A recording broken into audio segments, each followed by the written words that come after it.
I'll just tell you a few words about myself in case you don't know who I am or whatever. I live in North Florida, in Gainesville, Florida. I'm best known as the head programmer for Cosmic Patterns. We write the Kepler program.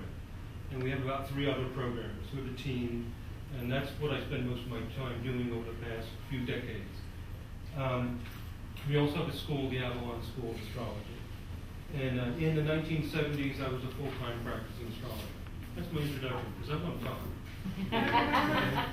All right.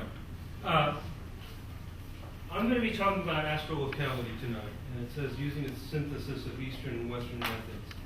And you were just discussing how many of you are beginners, professionals, and the difficulty of lecturing to meet everybody. This is going to be very, very advanced, but I think it's so advanced that probably none of you know much about this. So I'm going to try to build it from the ground up, okay? And so you should all be able to follow.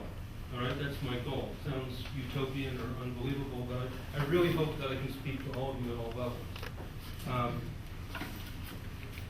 And I'm going to start very, very simple. What tends to happen is after the first 10 minutes or so, you'll say, oh, this is so boring and stupid, I know this. And then after another 10 minutes, you'll say, this is getting difficult. In another 10 minutes, I lose you, all right? So I'm going to start simple and work up. Not really lose you, I'm exaggerating, but you got the idea. So just bear with me while I build up this story for you. Okay. Again, we're talking about an astrolocality that synthesizes ideas from Western astrology and Eastern astrology. And I'm going to be all over the map. I'm going to be talking about religion and philosophy and culture and ninth harmonic and relationships and all kinds of things. But eventually I will get to astrolocality. But I want to build this background rather than jump right into it because I think you'll really appreciate what it's about. Okay, you ready? I'm going to start real simple and build up progressively. We use 12 a lot in astrology, right? You got my idea? We'll build real simple. It's going to get more and more difficult. Just stay with me. We use the word, we like the number 12. We've got 12 signs, we've got 12 houses. We're sort of 12 obsessed in astrology. Even aspects, to a large extent, are based around 12. The traditional aspects, 30, 60, 90, or the 5 Ptolemaic aspects, especially, are multiples of 30 degrees. So you have 360 degrees in a circle, you divide it into 12 pieces of 30 degrees. And this is what we like to do in astrology. And this number 12, one of the things we like to do is 4 times 3, isn't it? Because we do this, but we're not necessarily conscious of it. Like if you say to me, how do you tie your shoe? I don't know. What do you think? I'm going to take that one. Because we've become so accustomed to it. But if you stand back a little bit and think about it, I think this is fairly reasonable to say. We use the number 12, and sometimes we use this 4 times 3. How do we use 4 times 3? We have the elements, fire, earth, air, and water, and there are 4 of those, and we have the modes, cardinal, fixed, immutable, and there are, so there's 4 of the modes, and so on, right? So you have 4 times 3.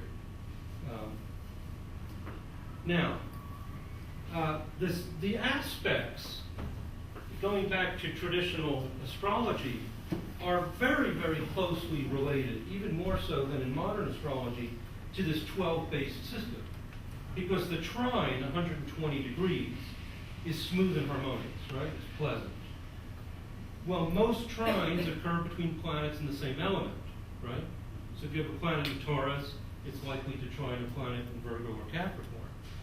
And really what's going on in the heritage of astrology is, let me just put it this way, even though you could debate the history of this, that's why they're smooth and harmonious, because they're in the same element. Do you follow what I'm saying?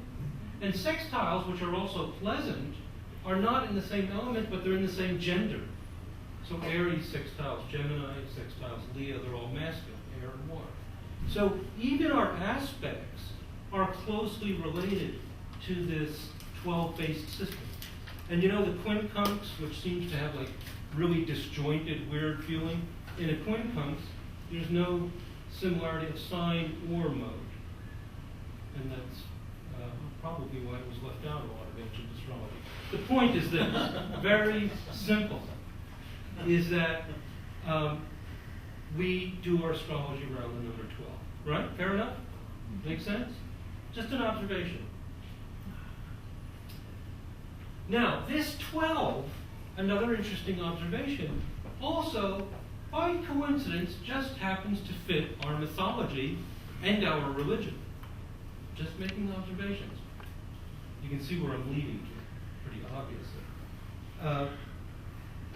The Christian cross, this powerful image of the cross. I live in the South also, just south of Georgia, so I see lots of crosses around the road. So we see lots of crosses. And that cross has a lot of similarities to that cross we look at every time we look at a chart. The midheaven axis and the ascendant axis. So we look at crosses too, don't we? And the midheaven axis, the midheaven IC, is like our vertical orientation to life. From our home, from our soul, and how from our soul we strive upwards. And our goals and our aspirations, what do? They hit against life, our environment, our situation, our relationships, all these things that we deal with, our boss, all this stuff.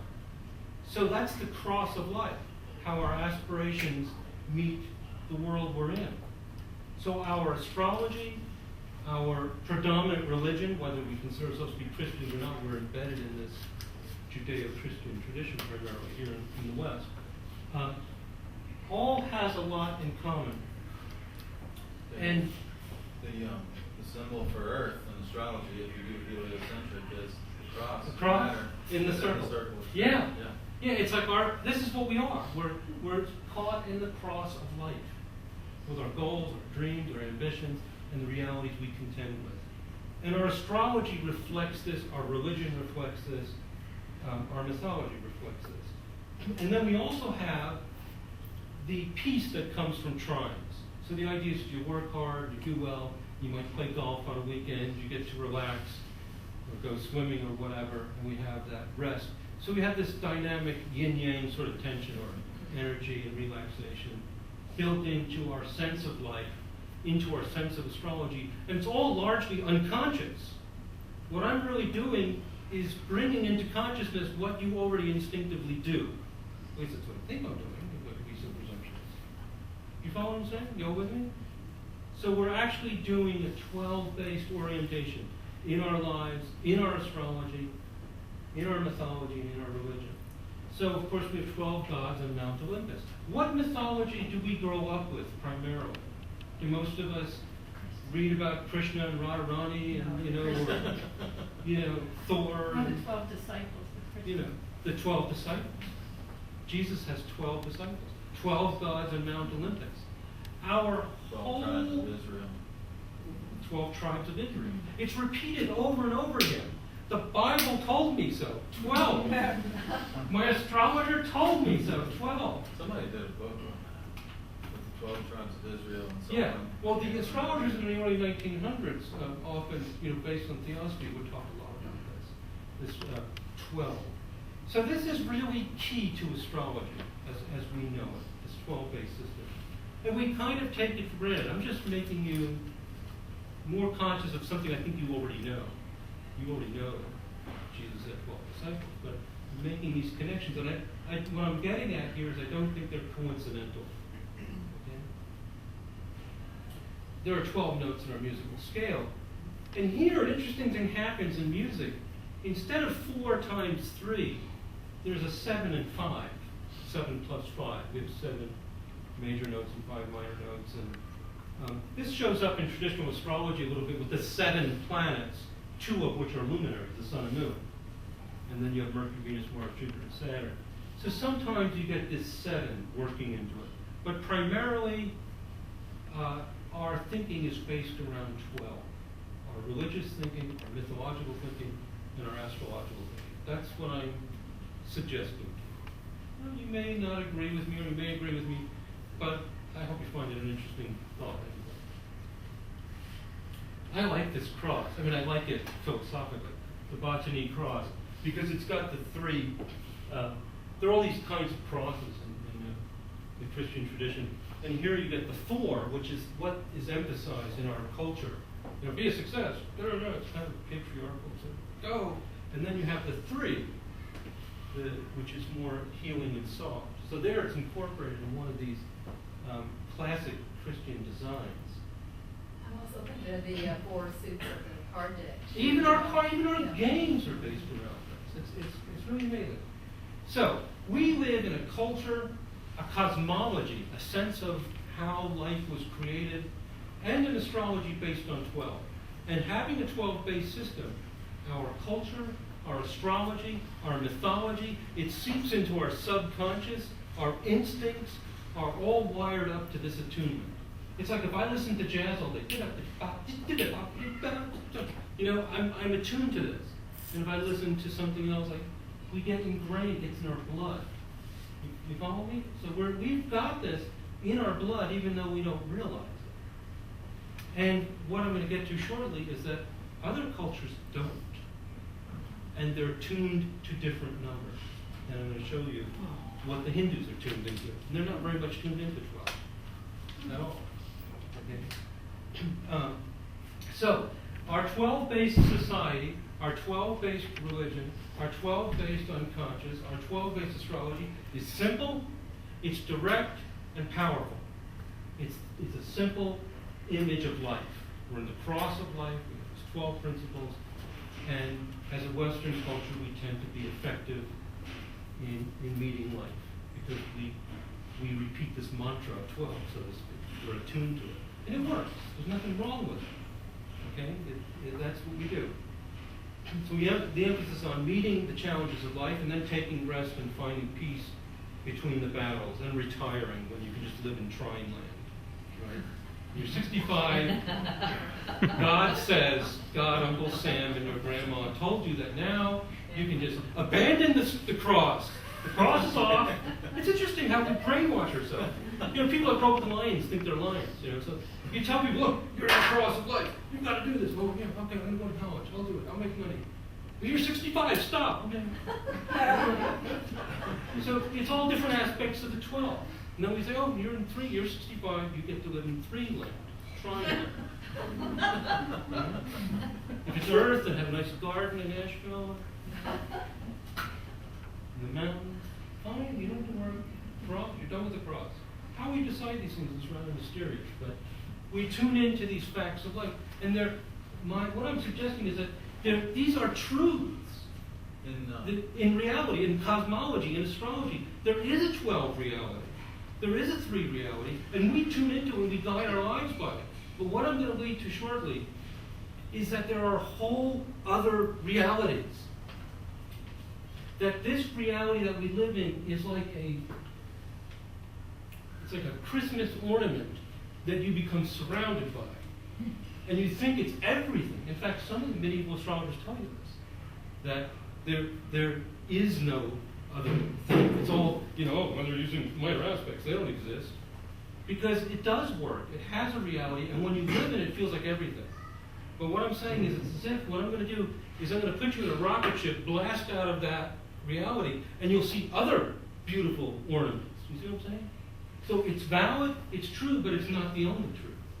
And the Hindus live in a different truth from the Christians. And if we understood this, not only would we be better astrologers, but we could create understanding between people. Could you imagine that? Maybe they wouldn't kill each other. Because we really don't understand these different realities. And through understanding this cosmology and astrology, which is part of our psyche and our lives, you really begin to understand how these things work. I'm sorry. Yes, no, go, Gary. I'm just itching to say this. Yeah, I read somewhere that Hindu men generally retreat from the world at about midlife.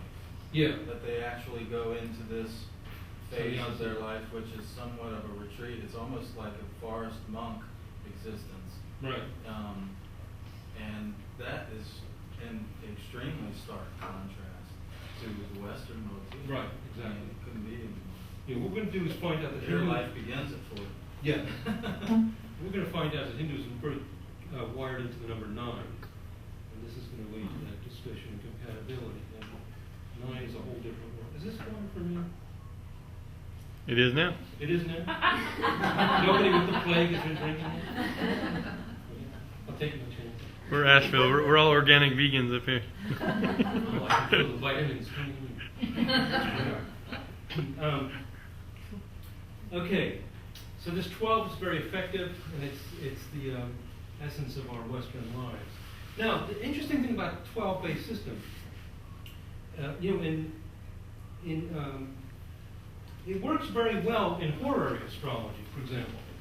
In the medieval horary astrology, I had the pleasure of learning some horary from Lee, for example, and you see that it works very well. And what happens in horary astrology, which was more dominant than actually natal astrology in certain times in history, is people want to know what's going to happen. As John Frawley likes to say, where did my sheep go? They have concrete questions. They're loose out there somewhere. So you don't go and do with this little touchy-feely thing. I'm going to get you self-empowered so you can transform yourself. And they want to know where the sheep are. They want an answer. Should my daughter marry this guy or not? I don't care if she's got self-esteem. Just tell me what the what's happening. So this is horary. The 12-base system is great for that, because the 12-base system is based on action, what is happening. But the 12-base system I'm proposing to you is not very good at understanding soul, spirituality, human relationships, 4 best places to live. I told you I would get to Astrolocality. There's a hint coming. I am going to get to it. Because these are not issues of the cross of life, of me and my aspirations meeting things. They're different. They're different areas of life. And so our astrology, I believe, is very good at certain things and very poor at other things. And if we can get in this rocket ship and lift out of the limitations of the astrology, the cosmology, the religion, the philosophy, and the culture that we're born in, we can become wiser and deeper and more multifaceted, and we can answer other questions more effectively. It's a pretty big statement, isn't it? Some people would say, he's a guy from New York. What do you think? Thinks he knows everything. Original from New York. Never mind. Did you bring that? I'm very happily not there anymore. Let's just be quiet and say it that way. Okay. Now, this 12 obsession we have is all great, and when you're in it, it seems like everything. But if you look around, you find that not everything is 12. And, the very impolite way I like to say this is that people, now we're really getting some trouble, is that astrologers who believe only in 12 can't see their hands in front of their face. Oh. Sorry. Nasty. The cave. Okay. So, but anyway, you get the idea. In other words, not all of life is based on 12. Okay? Oh yeah, we have 5 toes.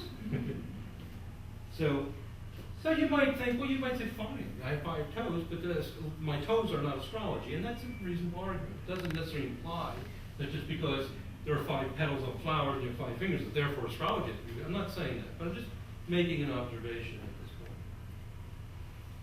Now, other numbers. First of all, what I'm saying is, okay, we're all obsessed with 12, and what I'm getting at now is, hey, let's get liberal, man. Let's check out and see if there are other numbers floating around.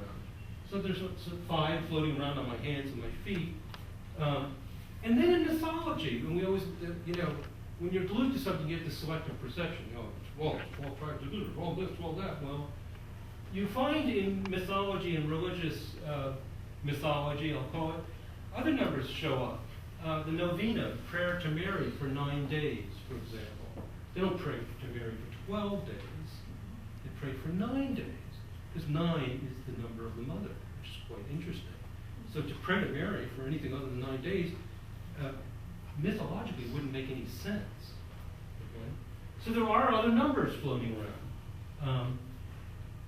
9 times 40 is 360. So we're used to 12 groups of 30 degrees, right? You've got that deep in your unconscious at this point. You just know, gee, every sign's 30 degrees, duh.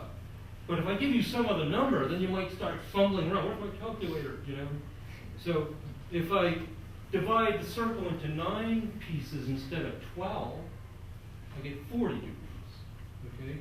And what you find out is that both of those numbers, 9 and 40, are associated with preparation, nurturing, peace, and gaining inner strength. The power of the feminine. Inner strength. And it shows up in mythology. It's even kind of curious that there's 9 months of pregnancy, which is about 39 to 40 weeks. Having the numbers 9 and 40, it might be a coincidence, but it's kind of interesting. Now, I call these numbers 9 and 40 inverse numbers, because you can have 9 groups of 40 things, or you can have 40 groups of 9 things, right? Now, it's going to get more and more difficult. That's simple enough, isn't it? So 40 and 9 are related, because we have 360 degrees, and that's a physical fact. That's the way we measure it. So if we're going to put 360 degrees out there, and we're talking about circles, 9 and 40 are intimately related because they're inverse numbers. You follow me? It's a new concept. It was not in your Astrology 101 book. And now starting to lead you into some new ideas. Okay? So 30 and 12 are inverse numbers, and they're related. 9 and 40 are related. They're related even in their astrological meaning. Okay? So 9 is the number of healing, wholeness, and community. Now, if I'm looking for a place to live, what number would I look for? 12, where I can have a nice battle with everybody? Or would I look for 9, where I could find community? I would look for 9. And I'm going to show you what it means to look for 9 more specifically. Right now, you're going, oh, look for 9. I don't see 9 in my chart. Well, a simple example is if 2 planets are 40 degrees apart, you might say, well, they're not an aspect. Oh, well, to me, they're an aspect. To me, they're a hugely important aspect. Okay? For example, you'll find that massage therapists who have healing power, laying on hands power, will often have Mars, Jupiter, and Uranus, or Moon, Mars, Jupiter in multiples of 90 degrees. These people have healing power in their hands. Moon, Mars, Jupiter. Moon, Mars, Jupiter, sometimes Mars, Jupiter, Uranus, combinations like that. So if my moon is 40 degrees from Mars, and my Mars is 40 degrees from Jupiter, that will give me healing power, because Mars, Jupiter is, active, and the moon, and it's in 40 degrees, which is healing. It's the mother. It's strong healing power, community wholeness. 9 doesn't try to succeed at anything. It's not fighting anything. It's not winning anything. It's not going anywhere. It's round. It wants to be whole. That's its goal in life. Right? It's not a Western concept, except when you're sick and you go to the doctor or something. Now, in Vedic astrology, which is the astrology of India, 9 is just as important, in fact, I would argue maybe even more important, just as important as the number 12. Now, let's look at their mythology, right? It does send you for a loop, doesn't it? It's a bit different. There are different brands of Hinduism and so on, but most of it centers around this guy Krishna, is a common form of it. So instead of having Jesus, which is sort of the Protestant thing, they kind of threw out Mary, which really even eliminated it. The novenas went out and they just got left just with 12. They weren't satisfied. When we have a little 9, they just kick her out so we can have just 12, so we can all beat up on each other all the time. Right? Sorry. But so if you're a Hindu, you're thinking about this guy with blue skin playing the flute. How weird is that? That's pretty strange. If you're not used to it. Interesting that there's some similarities in the names. Krishna is how they actually say it. Krishna's. Some similar. Christ has the T, the sharp T, the precision of the T. Krishna. So it's similar to our Christ, but he's a totally different character. First of all, he's more feminine. He's softer. And he's playful, playing the flute. Jesus is a guy. He's throwing the money changers out of the temple. So he's softer, he's more playful when he plays the flute. And now he doesn't have 12 disciples, like Jesus does, right? Instead, he's got 108 cowherd girls who hang out in the pasture with the cows. No, I know what the guys are thinking here. You know, they know who they'd rather emulate. Would you rather 12 guys around or 108 girls? I mean, they're all going to become Hindus by the time we leave here. Sure, I'd like to be like Krishna, man. Play the flute and have all these girls dancing around me. A very different mythology. But what you have to remember is that this is in the blood of people who are born in that tradition. And then they learn about Jesus, you know, that the joke is, oh yeah, he's the guy who, you drink his blood every Sunday. And, you know, in other words, our way of thinking can be just as strange to them as their way is to us. Right? So here you've got this guy that you emulate and hold in high esteem and look at as like a god or something. And he's got 108 girls dancing around and he plays the flute. He's having a nice time. And they have a thing similar to our rosary, mala beads. And guess how many beads there are? 108. So in the Hindu mythology, they're really wired up to the number 108. And you might go, 108? You know, I mean, that's such a big number. What are they, weird? This is strange. It ends up that from this cosmological view I'm going to give you, that 108 is a very fundamental number of the universe, just as 12 is. It doesn't intuitively seem like it. Like, 108, what's so big about that? There's a lot of power behind that number, and it shows up in their mythology. What's actually mind-boggling to me is that the astrological interpretation matches the cultures and matches the mythology. It's very amazing, okay? Really amazing. Now, what's so cool about this number 108? Well, it's 12 times 9, and it's also 27 times 4, okay? If you get out paper and pencil, multiply that, see 27 times 4, or 12 times 9, or if you go, if you factor it, as I like to say, it's 3 times 3 times 3 times 4. And this particular combination of numbers has tremendous significance. And to understand that significance, let me tell you about the Navamsa chart. So what I'm getting at here is this number 108 is very important. It's very fundamental. The Hindus are very tuned into it. The number 12 is very important and fundamental, and that's the one that we're tuned into. But I'm going to tune you into another side of life, which will help you consult your clients better on issues that are more related to things of that nature. You follow me so far? Okay.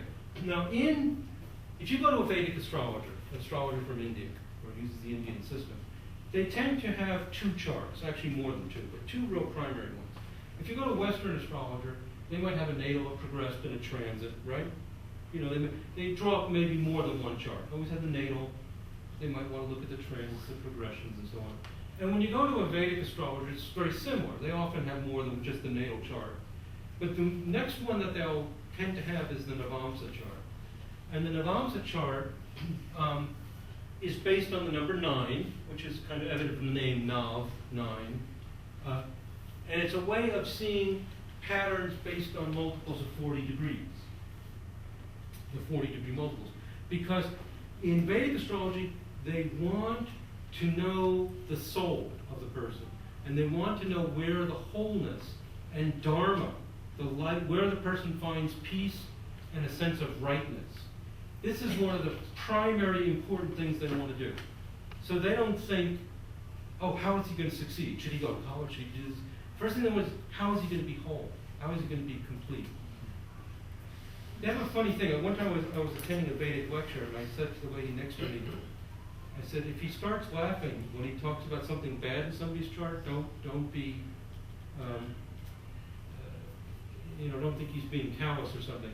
Because in a lot of Vedic astrologers look at all of our problems as just, the little dance of life, Maya, illusion, it'll go by. So they like rascals. The kid's having trouble in school. That's good.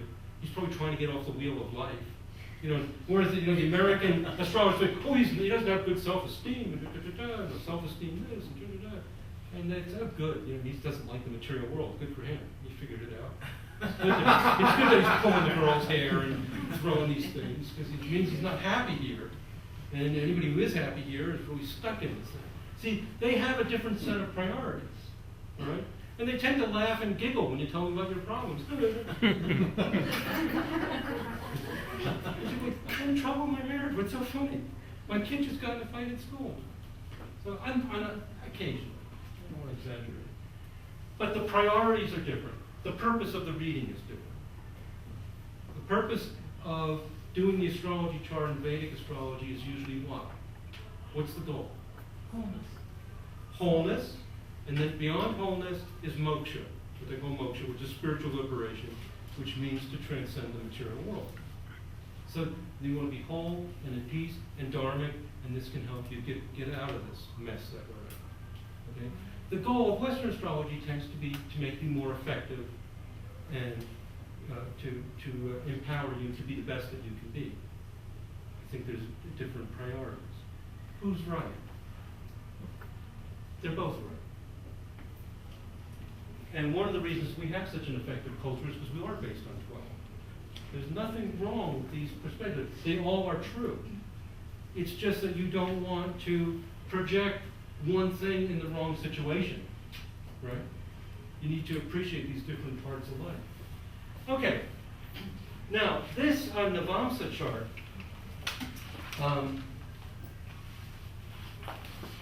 has, instead of 12 signs like we have, guess how many zodiac signs there are? There are 108. There are 108 Navamsa signs. Now, you know what another word for Navamsa is pada. And pada is from the same root as ped, or foot. It means steps. So they are the 108 steps to dharma, to peace, to wholeness that eventually will lead you to moksha. So they have 108 signs. Each one is 3 degrees 20 minutes. Can you imagine this? Little 3 degrees 20 minutes. They have 108 of them. And in Hindu temples, they have 108 steps to the temple. Those are the Navamsa signs. The Navamsa signs are the steps to enlightenment. They are the 9-based system of the soul. So astrology and religion and culture cannot be separated. You really can't understand it without understanding the astronomical basis for these things. They're all one, they're all intertwined. Interesting, isn't it? Okay, yes. I missed what moksha was. Is it like enlightenment? Yes, moksha is like enlightenment. And that's the goal, the ultimate goal of the reading is moksha. And that's sort of an assumption as you go into it. So the kids having trouble in your school, you think, is this good for moksha or not? And you look at his chart, he's got a lot of planets called Dushtana houses, the bad houses, 6, 8, and 12. Oh, this is good. Because this means he's making a step to retreating from the world. So you're always interpreting in terms of that goal. Okay, now, another big thing in Vedic astrology, I told you I would cover the whole world before I got to more Astrolocality, but believe me, this really is a subject. We are going to talk about Astrolocality. Is the nakshatras. The nakshatras are often called the lunar zodiac, and there are 27 of them. So when you do a Vedic astrology, you not only have your planets, like my sun is in Gemini, my moon is in Cancer, my Mercury's in Leo, whatever. You would say, oh, my moon is in, Rohini or Ashwini or whatever. Is that the mansions of the moon? Yeah, these are called lunar mansions. They're different than the lunar mansions in the Middle East. In the Middle East, they have 28. 28? Yes. And in India, they have 27. And they're also different from the Chinese ones. Yeah. So there are different lunar zodiacs. The two most common ones you'll run into are the ones coming out of the Middle East, and there are 28. And the ones coming out of India, there are 27. What's amazing is that the Middle Eastern culture, their whole culture, is 28, which I'll describe in a minute. Just as I did. You know, when I give these descriptions, obviously I'm generalizing, and you know, there's a lot of variation. You understand that, right? This is just broad brushstroke. It doesn't mean every Christian doesn't have a sense of wholeness. I mean, let's not be stupid about it, but you understand what I'm saying, right? It's just a general overview tendency. Those people who break out of the limitations of their culture and do incorporate more become really great people. You know, more effective in what they're doing. Now, so in India, in addition to this Navamsa thing, that's a big deal, they also have this nakshatra, which means lunar zodiac. And so there are 27 of these, and if you do the math, you find out they're 13 degrees and 20 minutes. And the nakshatras in some ways are more important than the signs. So when you name your child is born, for example, we had a programmer for some time who was from Madras, India, and she had a child, and everybody said, you know, what's the child's name? She says, well, we can't know the child's name until he's born. I mean, how could you pick a name before a child? Because we don't know what the nakshatra sign is. So the name is given based on the nakshatra sign of the moon. And the nakshatra sign of the moon is always a nickname. So her one daughter's nickname is Bharani, which is a nakshatra. And they usually call her Bharani, even though it's not her real name. So your names are based around nakshatras. So the nakshatras are, you know, very, very, very important. It's another zodiac. And they have their meaning and their mythology. It's a whole nother world, okay, of ideas. What happens, I don't want to overload you too much, but 4 Navamsa signs will fill up one nakshatra. Okay, so they're interrelated. Every 4 Navamsa signs is a nakshatra. So the Navamsa signs and the nakshatras are not really distinct. Navamsas are actually a finer breakdown of nakshatras. Okay, they're all based around 9. Okay, in the Navamsa there are 9 times 12 signs. Now, if you look at 108 as 27 times 4, well, let me explain this. 3, you know that 3 is smooth and harmonious trines. When I say 3, divide the circle by 3. What do trines do? Does anybody here think that they create collision and catastrophe in your life? No. I mean, it seems like every astrologer finds that trines are smooth and harmless. We have a slightly different. Some people, you know, emphasize the laziness. Some people emphasize this. But in general, we pretty much agree. You know, there's a few weirdos here and there, but most of us agree. You know that trines are smooth and harmonious. When you do 3 times 3, which is 9, you get a smoothness and harmony of the soul.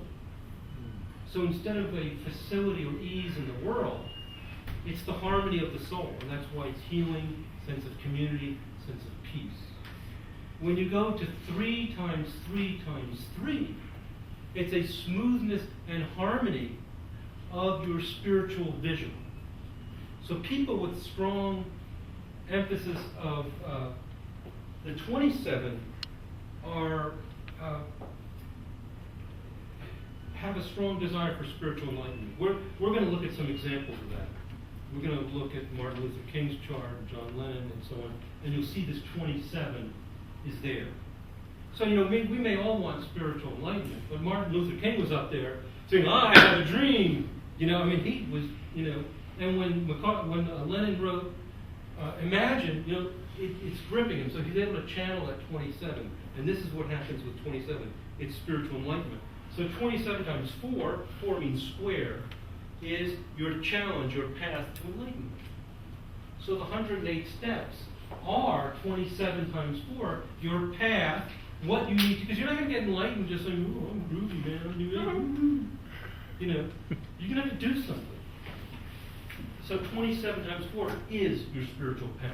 That's why there are 108 steps in the Buddhist temple, and why you say Hare Krishna 108 times.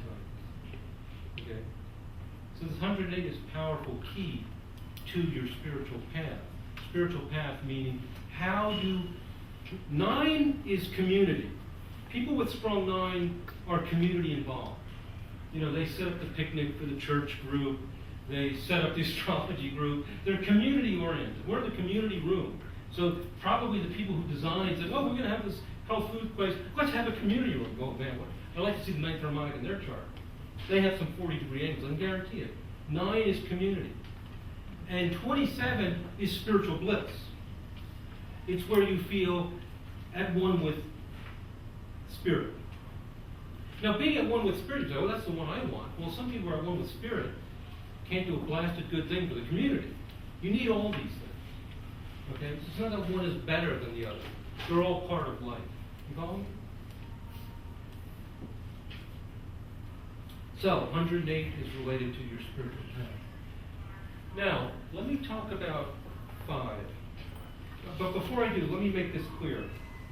The way that we use these numbers, the way that I use these numbers, and some other astrologers do, is simply by dividing a circle by that number. Right? So if you want to find 9 in the chart, you divide the circle into 9 pieces, you get 40 degrees. We're going to look at Eleanor Roosevelt's chart, and we're going to see these 40-degree multiples. Why she was so powerful in the UN, why she was able to do that, and who she is. Right? So if I say 27, I'm dividing the circle into 27 equal pieces. And you may say, this guy, I told you after a half hour or so, you know, I start to lose you. At this back. Okay. I lost him. Is we become so sure of ourselves that, you know, there's these aspects, the squares and the triangles, we live in this world, that when I walk in here and say, oh, you know, that's just a little tiny piece of the puzzle, man. You got to divide the circle into 27 pieces and 9 pieces and 7 pieces and all these other things.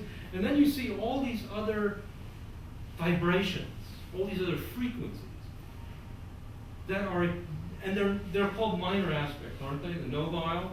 Have you heard that term?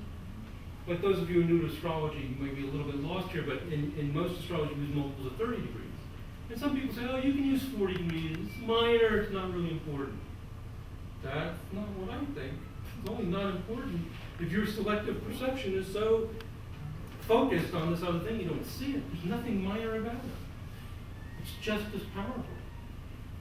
So I believe that astrology is immensely more complex than we think it is. That's the bad news. No, I can't even learn what I'm learning now. Sorry. And actually, I believe the system that I use is actually very easy to learn and to manipulate, even though it involves a lot more things. But let me introduce a few more numbers, because I want to talk about Krishna some more, because he's so much fun.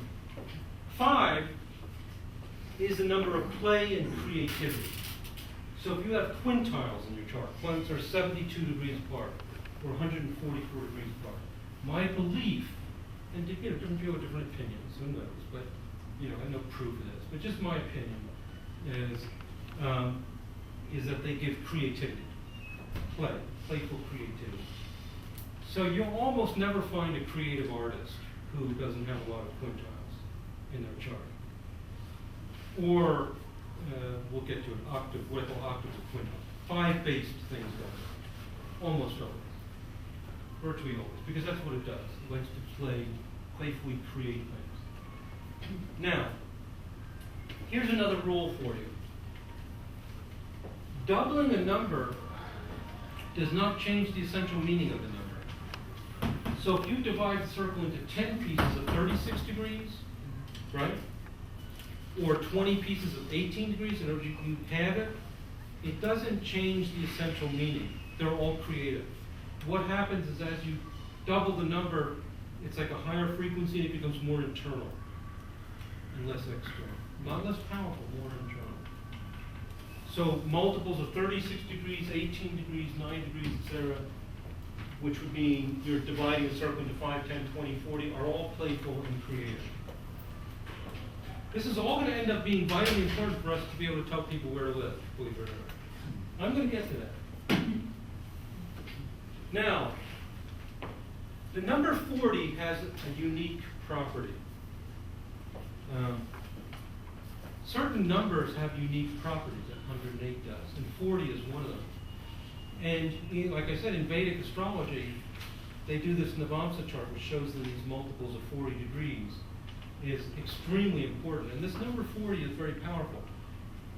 Because 40 is related to 9, because there are 9 angles of 40 degrees. So if you have, let me tell you this example. You want to find Mr. Right or Miss Right, right? I mean, some people are interested in love and romance. I don't know anyone like that. You know, if you see clients, you know there's 2 big things they ask about: career and their romantic relationships. That's a fact. I did charts mostly for New Age people, and they kept asking me about that. They didn't ask me about spirituality because they already figured that out. They didn't need me for that. But they couldn't find the right job, and they couldn't find the right romantic partner. Or they did find it and got in fights with them. So this is what people want to know about. Well, if you want to get that really person that you're going to fall in love with and stay in love with, and I've met a few people who want that, like about 3/4 of my clients when I was seeing clients in the 70s. What would be a really powerful thing would be if the aspects between your charts would be, say, one person's Venus was 40 degrees from the other person's Mars. Because the 9th is healing, it's unifying, but you put the sizzle of Venus-Mars in 9th harmonic and you have a love that will not stop. And these very difficult, powerful romantic connections like Venus-Uranus, you know, the one-night stand, oh, I'm in love. Who is that? What have I seen that jerk, you know? Venus-Neptune's prone to that, of course. Venus-Pluto, this obsessiveness, becoming jealous and all that. They get too hot to handle. But when they're trine or sextile or multiples of 40 degrees, to die for. They're perfect. Okay? That's how you can use this stuff to find things.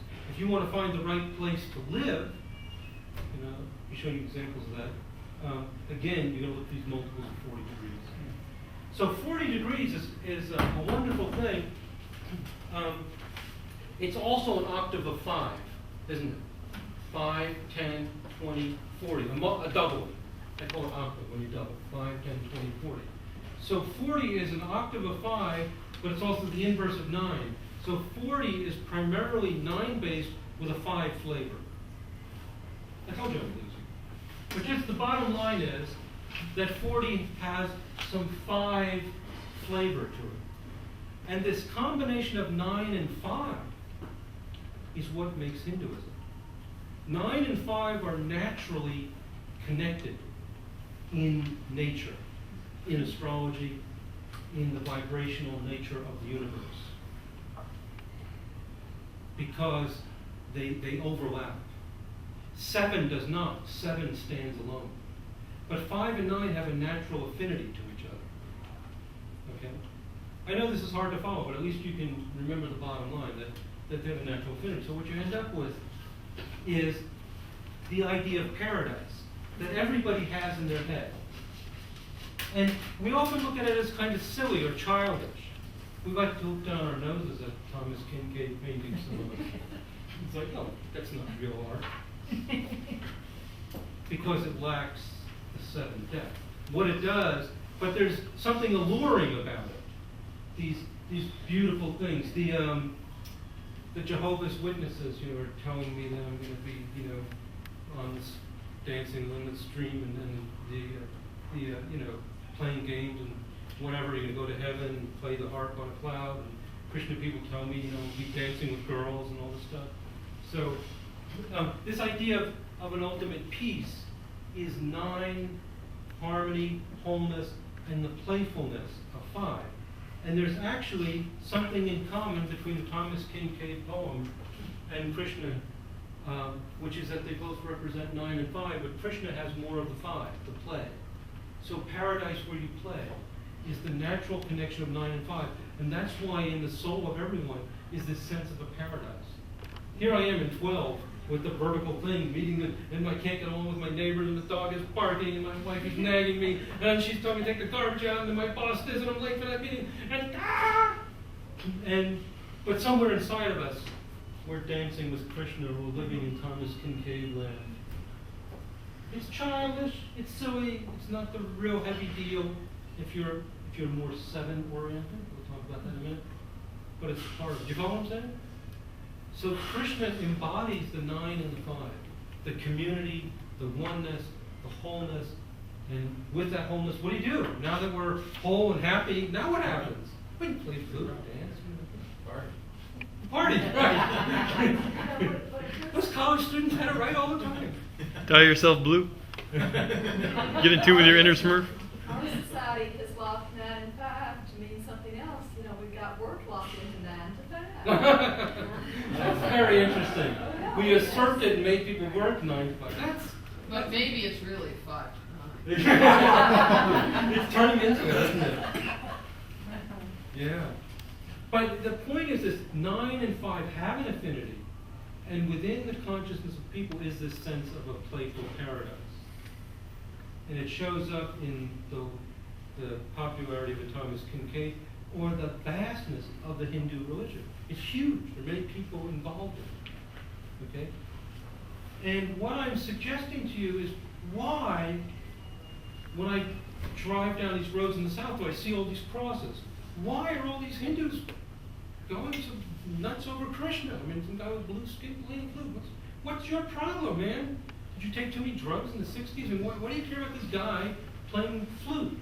No, it represents this vibrational attunement of 9 and 5. Okay? What you'll find is people who have the strong 9-5 emphasis are going to be inclined to follow a path of Krishna. This is not just philosophy. This is built from doing charts, doing devotees in the Krishna consciousness movement. This is what they have in their charts. Okay? It isn't just philosophy. I'm not real keen about philosophy. I like to do charts. Okay? But the philosophy is helpful to help you understand it. Okay. So 3 is ease. I talked about this. 9 is emotional wholeness, bonding, sense of community. By the way, 9 is not intense one-on-one bonding. It's whole and universal and community-oriented.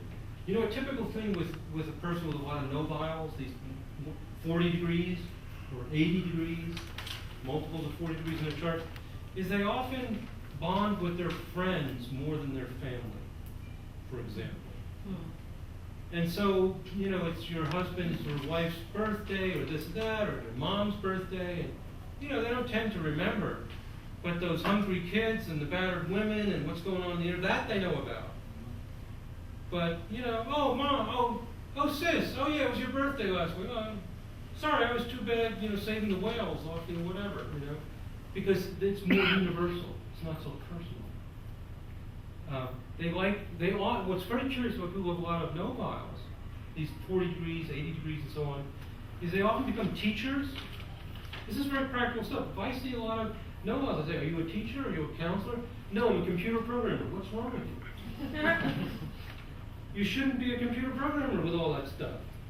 We need to counsel the chips. I mean, it's just not right. I mean, things cold, it's hard. I mean, I love it. But if you have that many 40-degree multiples in your charts, it's just not, you know, a great bonding community experience. Okay?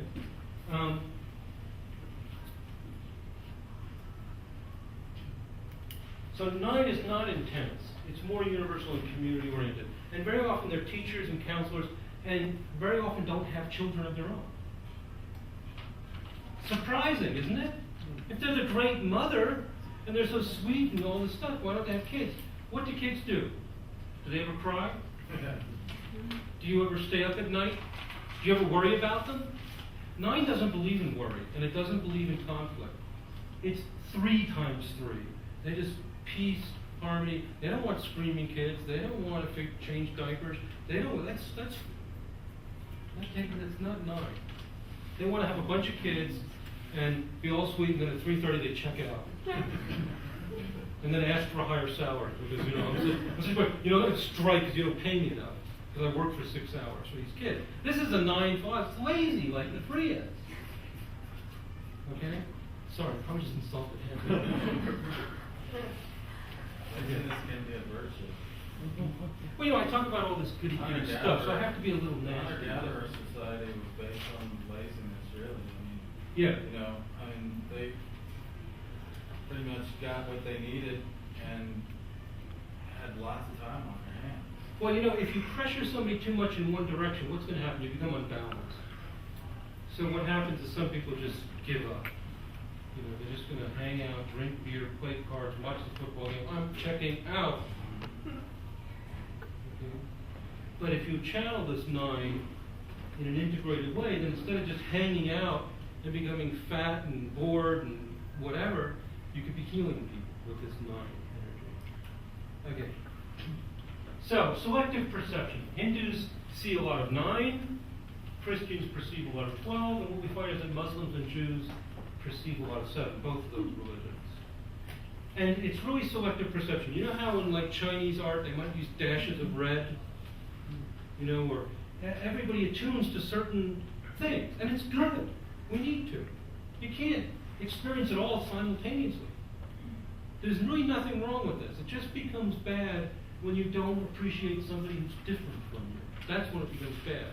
But there's nothing wrong with being attuned to 12, being a Christian, or being a Muslim, or to be attuned to that.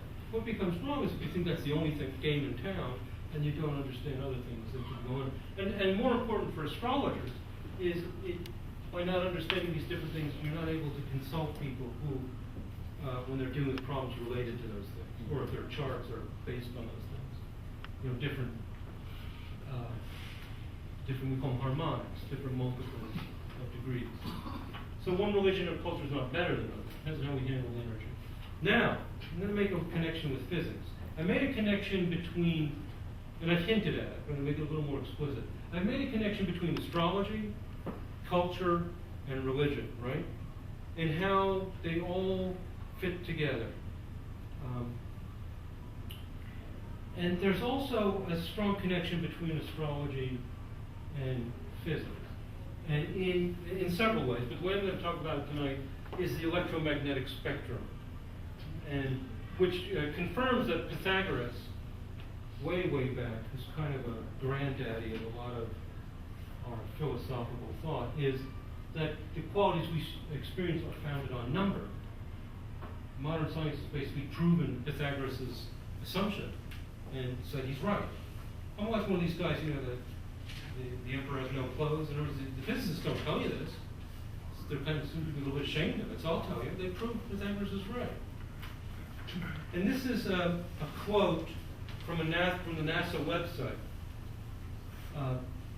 And what the quote is, I'm going to read this. We may think that radio waves are completely different from physical objects.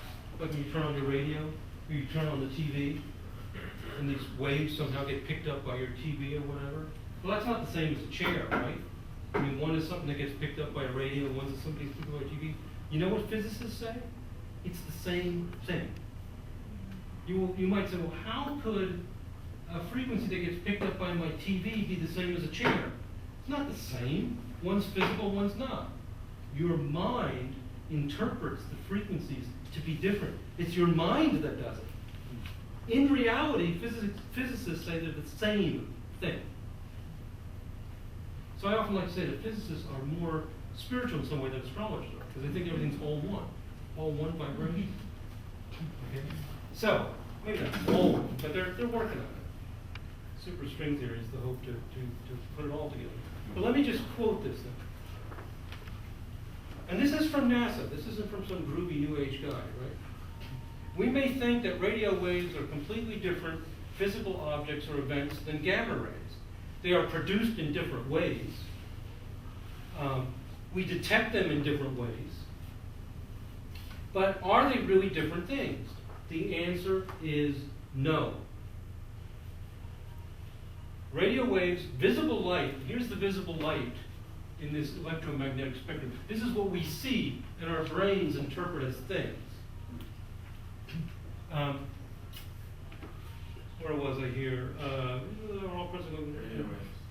They are, the answer is no. Radio waves, visible light, X-rays, and all the other parts of the electromagnetic spectrum are fundamentally the same thing. They are all electromagnetic radiation.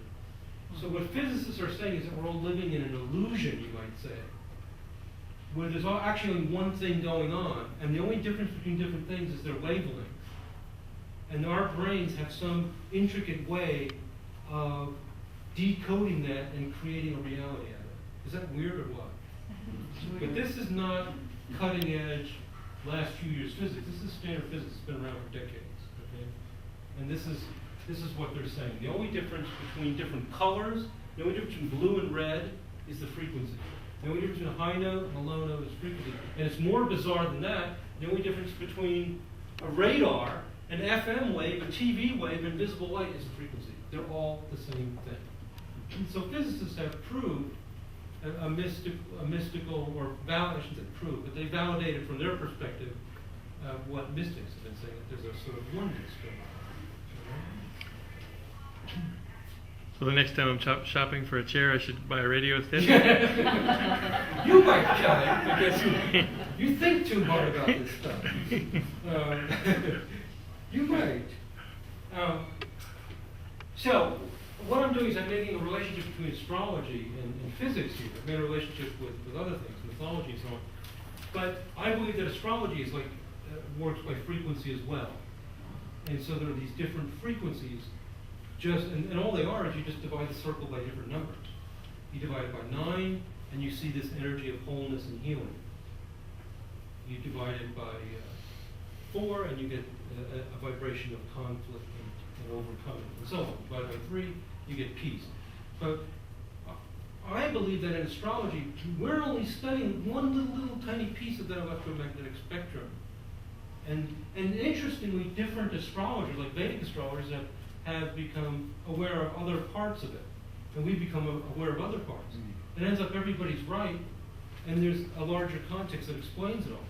So there is a brave new world of astrology out there that incorporates all this stuff at some whole dramatically different level.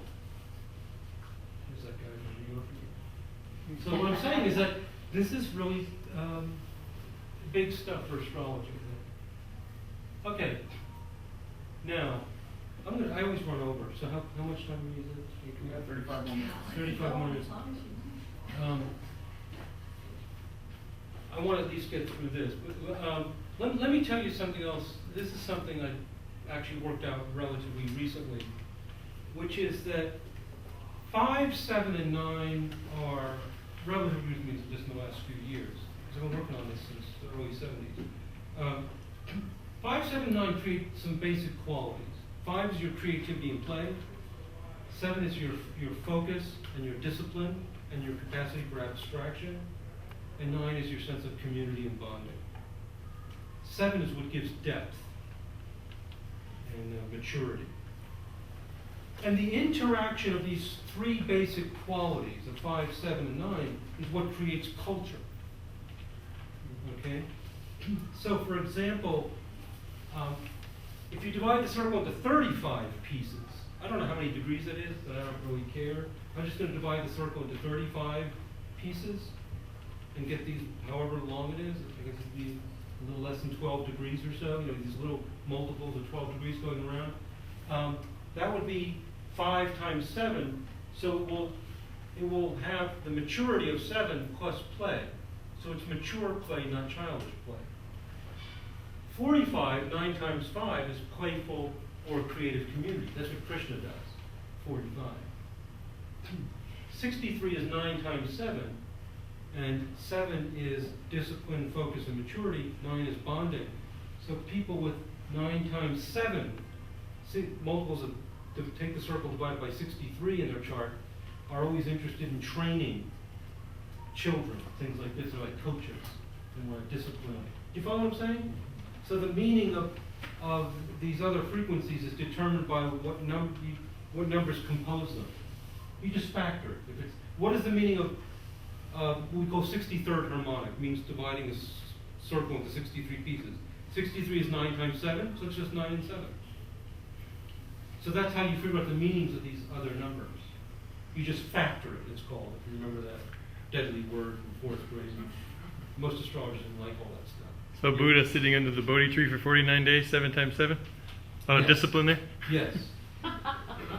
Yes, 7 times 7. If you have what we call 49th harmonic in your chart, which means I take the circle, divide it into 49 pieces, and several planets are lined up in those multiples, then you have abstract intellectualism. You might go into mathematics or physics or something like this. Very, very abstract, focused intellectualism. It was very, very, very strong in Einstein's chart. You know, he had a Mercury conjunct Saturn in his chart. It was 1/7 to Pluto. There's the septile. Mercury, Saturn, Pluto. Already I look at that and I go, deep mind. And then the other planets pick it up in the 49th harmonic. And boom, now you've got this deep, introverted genius. So David, if you have the 49th harmonic, does that necessarily mean you have a strong 7th harmonic too? No. And that's, we need about 5 more hours and I can explain that. Yeah. But no, because the Because orbs it are does have a smaller. strong seventh harmonic. The orbs are smaller. Yeah.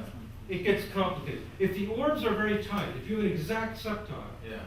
and then other things can pick It'll it up. translate to Well, here, 49. let me answer the question like this. If what kind of orb would I give to a nova? You say, oh, I want to find Mr. Right. I want to find Miss Right. I got to find some lady who's got Mars, Venus, 40 degrees from my Venus or something like this. Then the question is, what orb do I use, right? Right, what orb do you use?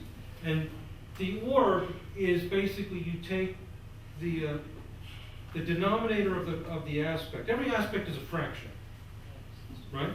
A trine is 1/3. A square is 1/4. 40 degrees is 1/9. So you take the denominator, the bottom part of it, and you divide it into 16, and that's the orb. 16 is a pretty good one. That's what most people use. So you divide 9 to 16, it's a little bit less than 2 degrees, actually. But if you're doing 49th harmonic, you divide 49 into 16, and it's got whatever that is, like 15 or 10, a very, very tiny orb, so it's got to be right on. So the higher the harmonic, the more you've divided the circle, the smaller the orb. Now, doesn't it make sense? Because I'm using multiples of 2 degrees, and I allow a 2-degree orb. Duh! Everything's aspected to everything. So you use a proportionally smaller orb. I missed the 9/16. What were you dividing by what? You take the denominator of the fraction. Every aspect is a fraction, according to this theory, okay? Every aspect is a fraction. The septile is 1/7, the trine is 1/3. You ignore the top part, what we call the numerator, just look at the bottom part, and you can use 16 as a pretty good number. Divide that into 16, and that's the orb. So the orb for 49th harmonic is much, much, much smaller than for 7th harmonic. So the orb, he ends up a little bit different. Okay. Just a quick Yeah. on that, David. Yeah. That idea actually is coming out, which I'm not telling you anything you don't know, because Addie talked about that in detail. Yes. Was actually, he took several different numbers and used this kind of theory, and basically 16 worked out to be kind of a Yeah. good working number. Yeah, a lot of this stuff comes right out of John Addie. I didn't invent all this stuff. John Addie's the guy who invented harmonic astrology. And most of his ideas I found to be accurate. Now, I'm going to run out of time, so I'm just going to mention this quickly. 9 modified by 5 is paradise. In other words, if a person has a lot of 9 emphasis and 5, a little bit of 5 coming off it, then they get interested in paradise and so on. There's different things. 9 modified by 7 is devotion to the Divine Mother, pagan rituals, things like that. So when I see this in a chart, I would say, are you a pagan or something like this? Because they like this ritualistic devotion to the Mother. 9s. You see what I'm saying? So you can see these different combinations of vibrations. And this has a lot to do with how culture develops. I don't have time to go into this in any more detail. Can you get that in an email? Yeah, I can email it to you. Oh, that's Just give right. me your email addresses and I'll email you. Now let's look at some charts real quickly. Here's Eleanor Roosevelt.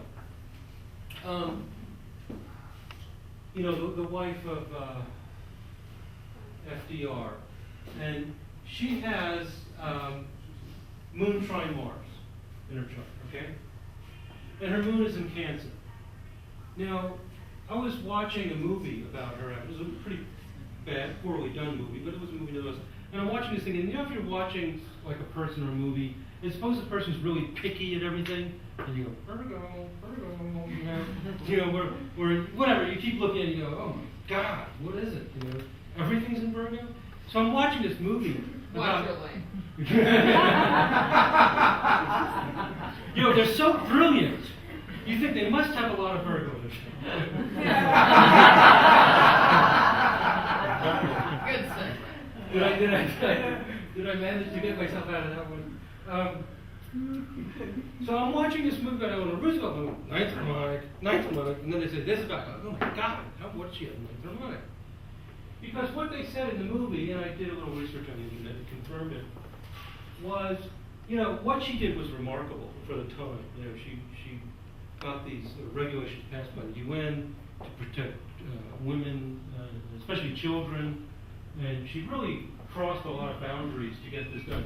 Marvelous person, one of our best first ladies, and she was one of the first people not to just sit back and play the pretty hostess.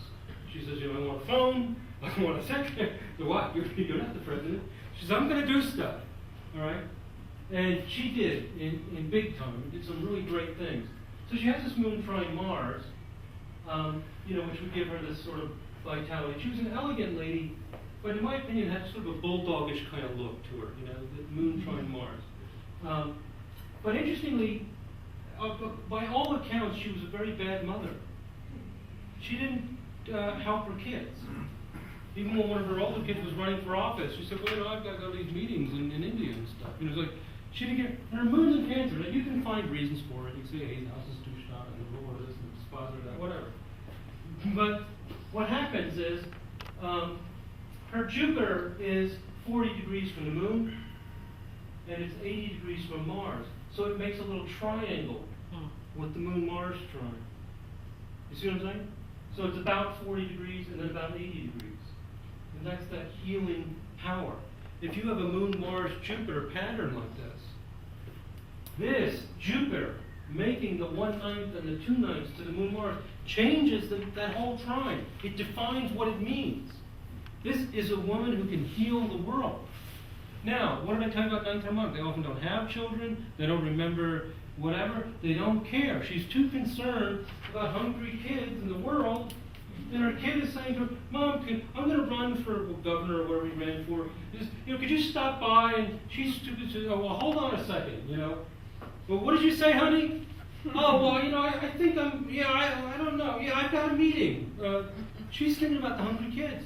She doesn't care about his stupid governorship. He's just her kid. Who cares? So and there's many, many examples of this, where she was not attentive to her children. This is classic ninth harmonic, despite moon in Cancer. And one of the things that I do in astrology is I want consistent rules. If she's got moon in Cancer and she's not all touchy-feely, crying, sobbing over her kids, either she's blocked, repressed, brainwashed, or there's something in the chart is telling you what's going on. My interpretation of it, very simply, is that signs are far, far less important than the planetary configurations. They're just not that important to me. If you've got this in your chart, I don't care what it's in. You're going to be a community builder, and that's going to be what you do. And she did it. She followed it. She didn't let anybody hold her back, and she accomplished great things. And that's what happens if you're in tune with your chart, right? Because she did it. She got in tune with that. She did it, and she succeeded, whereas somebody else wouldn't, because they wouldn't have this. Great, great person. Doesn't mean she's perfect, but she's a great human being. And by just channeling that. You follow what I'm saying? Yeah. Does this make sense? So what I'm saying is that these aspects are not minor. When I look at that, I was watching the movie, I said, where's the ninth harmonic? I go, there it is. And the appreciation that I have for her by studying the chart is amplified. Okay, Martin Luther King. I have a dream. Now he's also got a trine, very outer planet trine of Jupiter and Neptune. It's a 12 noon time, by the way. We don't know how accurate it is. But these are slow-moving planets. And what I did is I drew in some special aspects. I just went into the programming and said, put in 27th harmonic aspects. Because one day I was telling somebody I was supposed to give a lecture somewhere. I was supposed to write an article. I'm too busy programming. I said, I don't know what to do. And she said, well, why don't you just pull up the charts of Martin Luther King and Mother Teresa and do that 27th harmonic and see what's in there. So I did it. They all had it, and I had my lecture done in an hour. This was in South Florida, so I gave it, and they all loved it. So because this stuff works, so I don't have to go, spend hours and hours doing it. So I set up in a dashed line these 27th harmonic aspects, So what Martin Luther King, these are also my favorite people, Eleanor Roosevelt, Martin Luther King, great people. His Jupiter-Neptune trine is involved in 27th harmonic with Uranus and 9th harmonic with Mercury. So there's the community building and the vision. So he's swept away this. He's reading Gandhi. He's a Baptist minister reading Gandhi. He gets up there, and he's just one of my favorite people of all time because of the vision, the love, the community. As opposed to some of the other leaders in those days, maybe had more revenge or whatever in them. But there it is. If you have Jupiter, Uranus, Neptune, he's got Jupiter, Neptune. It's a slow-moving aspect. People with great vision and dreams. Tied up with Uranus in 27th harmonic. 27 is enlightenment. It's spiritual bliss.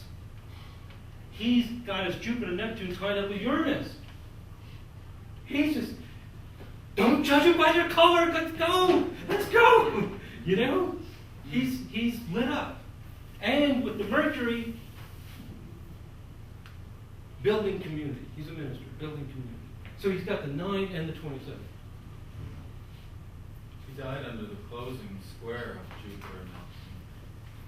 Interesting. So the closing trine moved to closing Move to a square, and, yeah.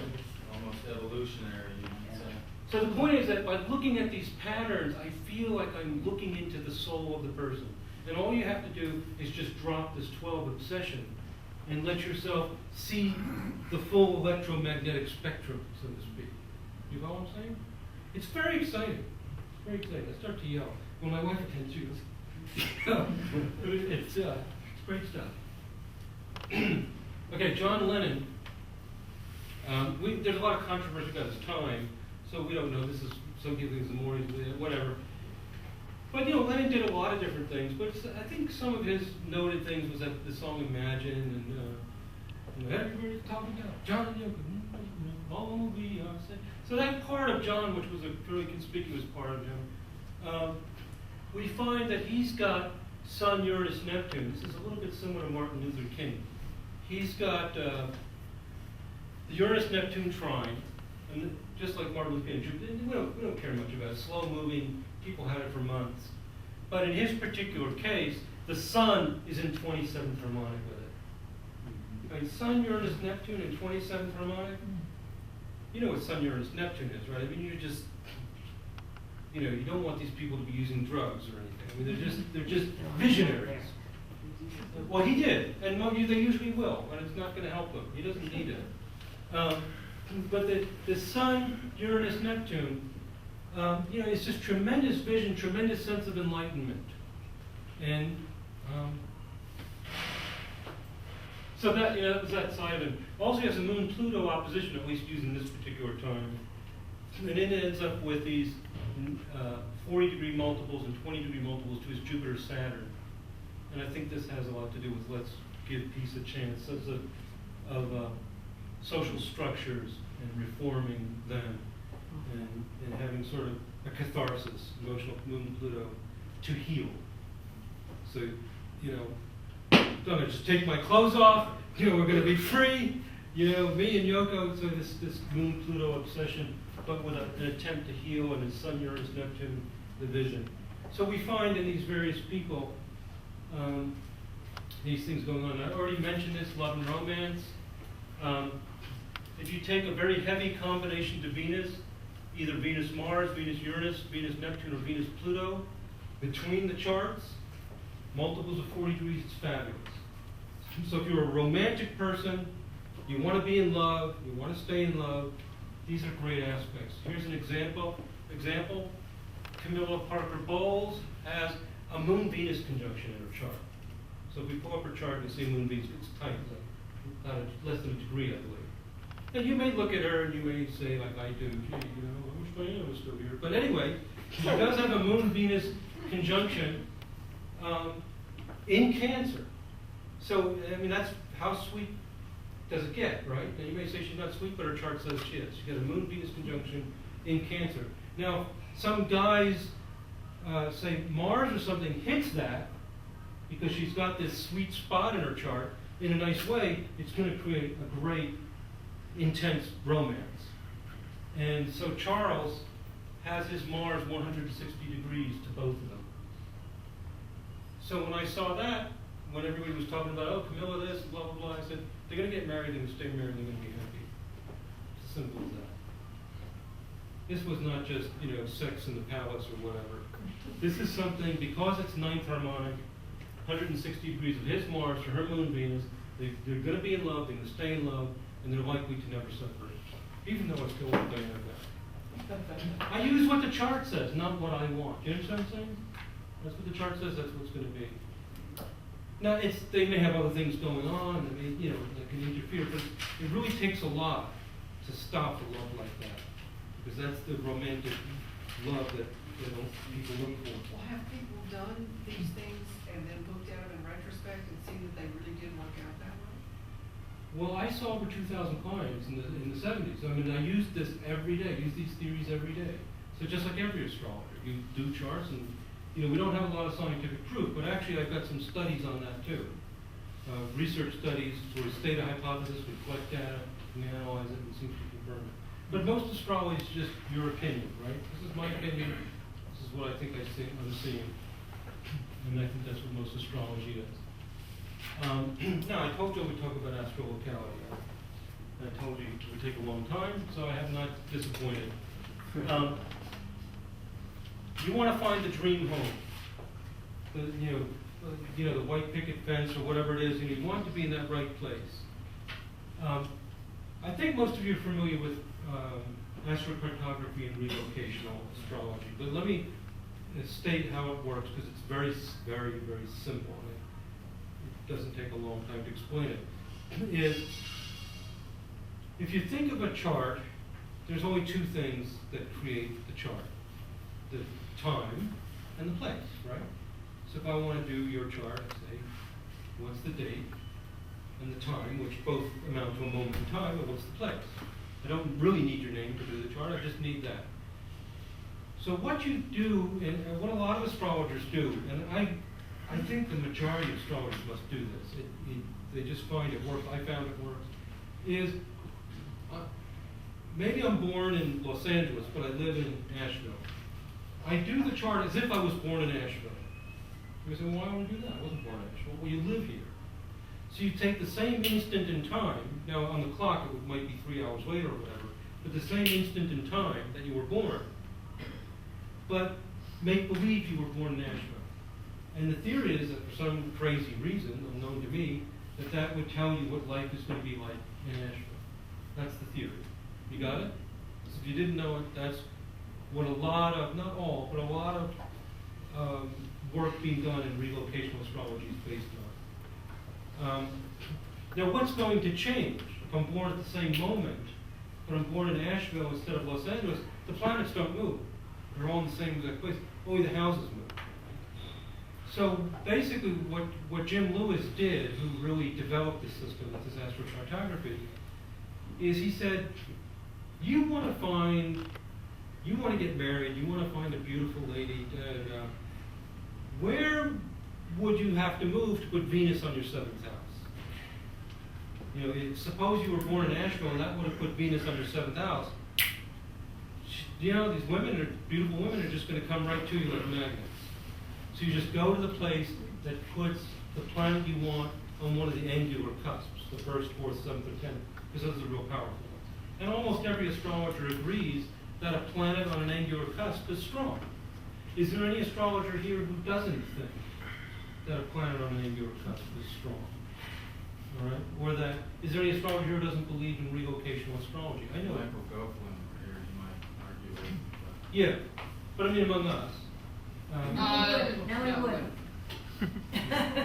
Wrong. Yeah. Francoise maybe, but not Michelle. Yeah. Well, they have a different way of measuring in their research, but the concept is still the same, actually, or reasonably the same. So, and what happens, and this is why you can make math, is that the place where you'll have Venus on the seventh house is actually can be drawn as a line. So it might extend, say, from Asheville to Chicago or something. And if you live anywhere along that line, what it's saying is, if you were born in any of those places, you would have had Venus on the 7th house cusp, and you would have had a wonderful marriage or whatever, and so you just live there and you'll get the effect of it. And the weird thing is, it works. I mean, it seems like most astrologers use it and they report that it works. I mean, I do it and it works. Okay? Now, if you want to entertain my theory that the astrology we do is a tiny, tiny, tiny little bit of the truth of astrology, right? That's what I'm saying. You may love me for it, you may hate me for it, but that's what I'm saying. I'm just saying what we're doing is true, but we're really missing most of the truth. So I'm kind of congratulating astrologers, saying you're right, and at my other hand, I'm slapping you and saying you're wrong, because I'm saying you're missing most of the picture, right? So if that's true, that there's so much more that we should be interpreting, all these so-called minor aspects, because I think they're not minor, we could apply this theory and say, what if you had Venus 40 degrees from the 7th house cusp, instead of on the cusp? Follow me? Maybe that would be your perfect place. Like you move to Asheville and you see these gorgeous houses with these, porches and sloping, and you say, that's what I want, that's what I want, that Thomas Kincaid painting, I want it, it's here in Asheville, But your job doesn't work out, and then down, you live in this noisy apartment, the dogs are barking, the guy's drunk across the street, and all this stuff's going on. And it doesn't happen, because you don't have Venus 40 degrees from the 7th cusp. But if you did, you would attract that situation to you. Okay? So that's, when somebody asks me where should I live, what I have found is that people will tend to live at the, you might say, line of least resistance. You go to this place and you say, gee, I don't know, I have to find an apartment. Oh, my friend's a realtor, here's her number, you call her up, she's very nice, she finds a place that's cheap. Well, that was nice, and then everything works for you. You go to the hardware store and they get you the right thing and it works, and then something breaks and the guy comes and fixes it. Things just kind of work. This is what happens when you have Moon or Venus a multiple of 40 degrees from the angles. You're in what the Vedic astrologers always told us. You're in your dharma. You're in your peace. I always like to tell the story that when I moved to North Florida, I just arrived there and a friend of mine was building a house. So I went to the hardware store to get some nails for him. And there was this big old southern guy there, and I'm like, becoming vegetarian, meditating, and doing astrology and all this stuff. And, how you doing there? You need something? And so we started talking, and I don't talk very much because I'm a workaholic. So I spent a half hour talking to this good old boy, and we're having a great time. So that's interesting, And everything, because I have Venus 40 degrees from my 4th house cusp in Gainesville. So things tend to be sweet and they work for me. Somebody else may move there and say, oh, I didn't like it. People aren't friendly. So there's a lot that goes on in any location. So these are what I look for to bring you a place where you feel comfortable. Is Moon or Venus in a multiple of 40 degrees to any angular cusp. What kind of an orb did? About 1 degree. About 1 degree. 40 degrees at multiples, 40, 80, and 160, actually have up to 2 degrees. But in relocational astrology, my experience is you want things pretty darn tight. Because when they get weak, you don't feel them enough. It's like they don't overcome the reality of the demographics you're in. Right? I mean, if you're in San Francisco, you're in San Francisco. Nothing's going to make it not San Francisco. You know what I'm saying? There's certain realities. If you go to Nashville, Tennessee, do you think you'll hear country music? I don't care what you have in your chart. Right? So, you want the orbs pretty tight in order for the magnetic power in you to sort of get through whatever the facts are of that place to make it work for you. Yeah, I got a whole bunch of questions. I'll take Benjamin first. I'm just curious, is it only, let's say you're looking for the ideal home to live in? Yeah. Would only the moon work there, or would the natal ruler Why don't I show you some maps real quick? But is the natural ruler of the house going to be impacted, or only Well, Moon or Venus? in the astrology that I do, which is obviously not perfect, and like everybody, I have to pick and choose. I don't work with signs and houses very much. I only work with signs and houses when I'm doing psychological consulting, like a relationship between married people. Then I rely almost exclusively on modern psychological astrology. Because in my opinion, or my experience, I should say, it's not even an opinion, it's just what I do, you know, I have to do something, is that I find that the attitude of people, their vibes, the way that they kind of express themselves is very much in the modern Western astrology. And that's what people react to. Like, for example, if you're married to an artist, a doctor, a nurse, you don't care, as long as you can appreciate that person for what they are. But if your spouse is, you know, leaves everything a mess, doesn't take the garbage out, whatever, then you have a problem. And it's that outer expression that gets on people's nerves or makes them feel good. But the inner quality of the person actually doesn't matter much, because all inner qualities are beautiful. It's beautiful if you're not just doing it for money or greed or whatever. Do you understand what I'm saying? So I find that most people are happy with artists. They may say that they're not. They say, oh, I don't like artists. Then they meet an artist and fall in love and they're happy with them. Because art is valid. Science is valid. You know what I'm saying? So it's really, I only use signs and houses a lot when I'm doing psychological counseling, which means relationships and stuff like that. If I want to know what's inside a person, who they are, if I want to know who Martin Luther King is, I don't care what his rising sign is so much. What I want to know is he has that 27th harmonic pattern. It's the patterns that create the energy. Now this is just David, for whatever it's worth. I might be wrong, I might be right, but at least it's different. At least you heard something different tonight. You might think it was nuts, but at least it was different. Okay? Yeah. So a person takes that configuration wherever they go, that they were born with the triangle and whatever, so Yes. Which would be more influential, if they got this perfect home, or could that soften, like, influence? No, the birth chart's more important. You have to channel your energy properly, but you also want to be in the right place. Can I ask two more questions? Yeah. Just, can you follow a line, like could you go, like, could I come to you? Yeah, and- I'm going to show you some lines Okay, great. right now. I have an So- administrative matter, we're getting close to 90 yet, I don't want you to stop. I think I'd like to have the group. Well, what I'll do, what I'd like to... What I'm asking Yeah. for is if the group would like you to go past 9 o'clock. Okay. Yes. Yes. And what I can do is I'll go to 9 o'clock, and then, I'll just say thank you for coming. So if anybody needs to go, they don't feel awkward leaving, okay? And then I'll continue. Okay. But I'd just like to take a minute break so that anybody who needs to go, if you got a babysitter or something, whatever it is, and, feel rude walking out. So, I'm from the South, too, I don't like to be rude. So let me know when it's 9 o'clock, because I'll have no idea. In 2 minutes. Okay. Okay. So is Okay. All right.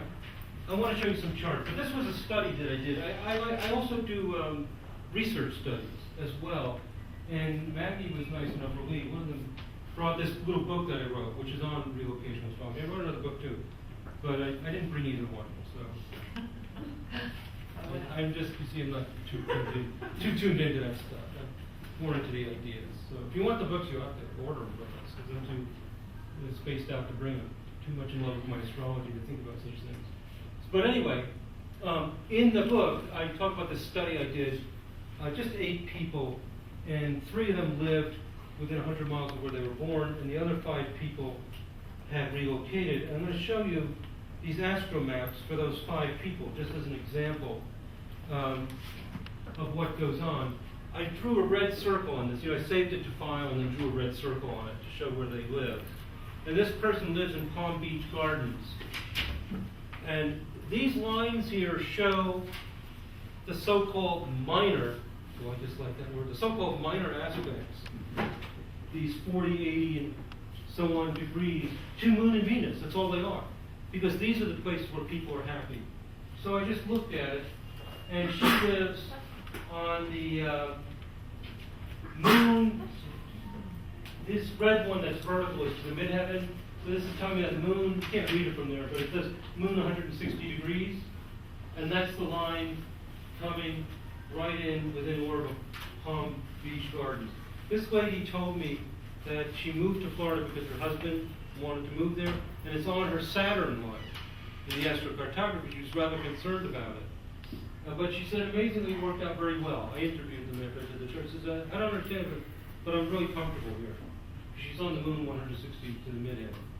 So I'm just giving you concrete examples. Most of the astrology I do, it sounds like in this talk like I'm a big philosopher, but I'm actually not. What I do is I'm very concrete. I do every charts, I do research, and then from that I, bubble up all this philosophy. But What's the program that does that? this is Kepler. This is I'm the head programmer of the Kepler along with, so what So What who you says said there is you turned everything off but the aspects you Well, were this is actually one of the default astromaps in Kepler. Oh, wow. It's called the Friendship and Family Map. And it shows you the orbs, and it's got weighting and so on. I try not to get too much into the program because it feels too commercial or something. But, it's like, does a grandparent want to talk about their grand? You want to talk about Kepler? You've got a few weeks, I'm in love with the program, it's my life. I think it's the best. Enough said, but I don't like to get into that because I don't think it's appropriate.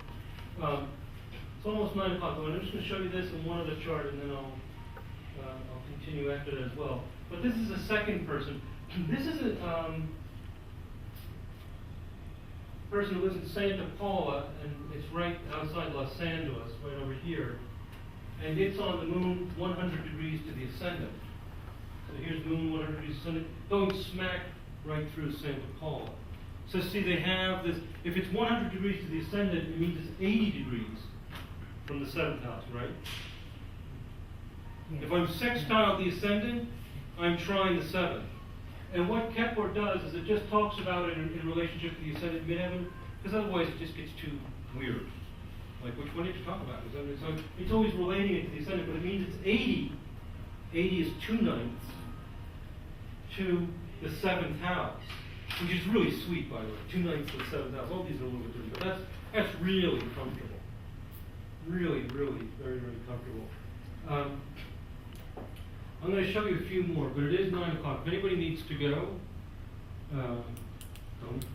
Well, There you go. hey, even though the clock has 12 numbers, it's 9 o'clock, which is Navamsha, so we're going to be community. Hey, don't you love Kelly? Does anybody not love Kelly? He's great. I have one, if anyone does need to leave, I'll put the tip jar right by the door. So this is a love offering lecture, so if anyone feels so inspired, that's where it is when you do leave. The donation. It's like a donation basis. So if you're leaving, you can. It's like these guys who play guitar in the corner or something. Okay. Here's the third astrologer who had relocated. This one located to San Francisco. This particular astrologer does not believe in relocational astrology, which is kind of interesting. But nevertheless, even though he doesn't believe in it, he doesn't use it with clients or anything. He lives on Venus trine his midheaven. Now that you would say, oh, Venus trine midheaven, that's great. And what I'm trying to tell you is 40 degrees is just as great. Right? You getting the idea? So Venus trine midheaven, that's a multiple of 40. 40, 80, 120. See, the Western astrology that we use is 100% correct. Trines are wonderful. It's just a very, very small piece. What's even more amazing to me is that it's such a small piece of the truth that they actually extracted some truth out of it, out of context. It's amazing. And the Vedic astrology is the same thing. It's actually a kind of genius that they could find a strand of truth without having the whole context. So Venus trine midheaven is excellent. He has a very nice house. I interviewed him, and it means it's sextile. So he's got to have a nice house. I said, probably nice lawn, you got some roses and stuff. It's a guy, he's not into roses and stuff. He said, yeah, we've got roses. Maybe we don't want to bought it.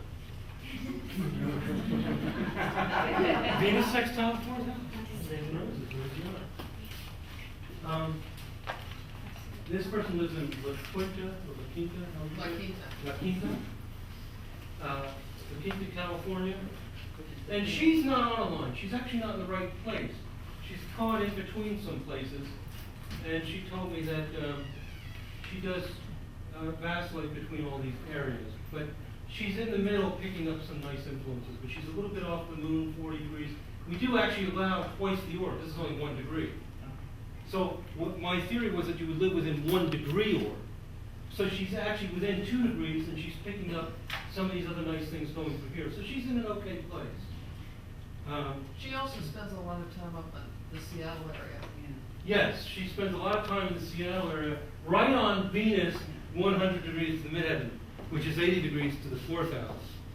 Beautiful place for her. And she's ending up spending a lot of time in Seattle, which actually astrologically hits more right on. And this is what happens, is that you will magnetically be drawn to these right situations. Sometimes people's intuition is better than their astrology.